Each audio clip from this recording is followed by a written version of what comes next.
राम जन्म कथा हे त्रेतायुगातील आहे. सरयू नदीच्या काठी कौशल नावाचे एक प्रसिद्ध राज्य होते, जेथे राजा दशरथ हा आजाचा मुलगा होता. अयोध्या ही त्या राज्याची राजधानी होती. ही नगरी 12 योजना लांब आणि 3 योजना रुंद होती. शहराभोवती उंच व रुंद भिंती होत्या आणि बाहेर खोल खंदक होता. भिंतीवर शेकडो तोफांच्या माळा ठेवण्यात आल्या होत्या. शहराच्या रक्षणासाठी हजारो सैनिक आणि महारथी तटावर राहत होते. शहराच्या मध्यभागी एक राजेशाही थाट होता. राजवाड्यापासून किल्ल्यापर्यंत समान अंतरावर 8 रस्ते होते. शहरात अनेक बागा, तलाव आणि खेळाची मैदाने होती. तेथे उंच बुरुज होते, ज्यामध्ये विद्वान, शूरवीर, कलाकार, कारागीर आणि व्यापारी राहत होते.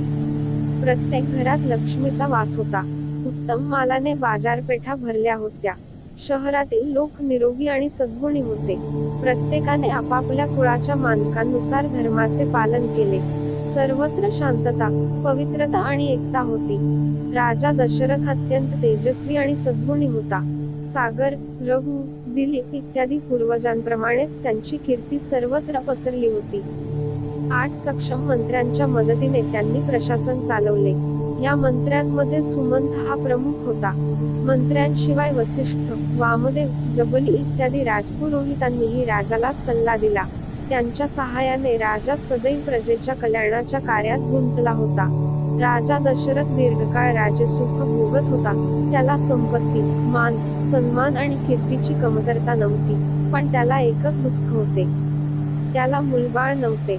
आयुष्य त्याला ऐकल्यासारखं वाटत होतं. त्याच्या राण्या कौशल्या, सुमित्रा आणि कैकेयी या देखील यामुळे दुःखी राहिल्या. राजाने आपल्या मंत्र्यांशी आणि पुरोहितांशी या विषयावर चर्चा केली. सर्वांच्या सल्ल्यावरून पुत्रष्टी यज्ञ करावा असे ठरले. सुमंताने असा प्रस्ताव मांडला की महान तपस्वी ऋषी शृंगाला यज्ञाचा आचार्य बनवावे. सर्वांचे मत आवडले. यज्ञाची तयारी सुरू झाली. राजा दशरथ स्वतः ऋषिशृंगाला बोलावायला गेले.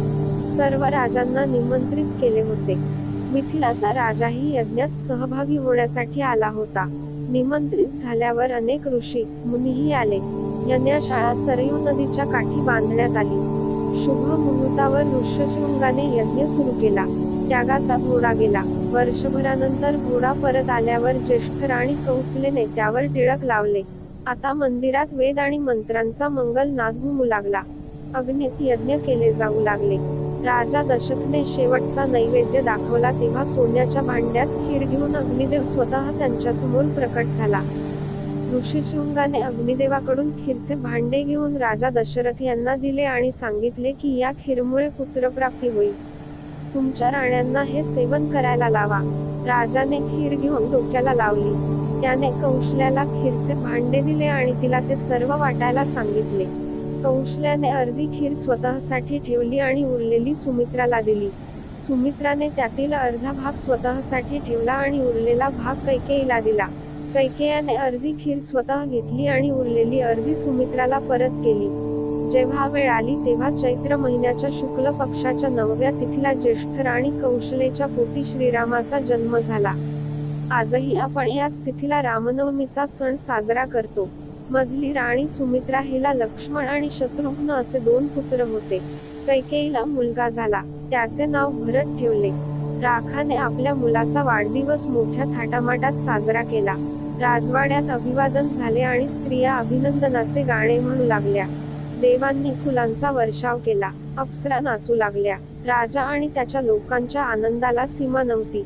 4ही राजपुत्र अतिशय देखणे होते.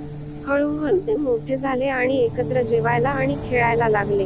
पात्रांमध्ये प्रचंड प्रेम होतं. लक्ष्मण रामासोबत अधिक राहिला आणि शत्रुघ्न भरतासोबत राहिला. 4ही भाऊ अयोध्येतील रस्त्यांवर खेळायला जायचे तेव्हा त्यांना पाहून दंग व्हायचे.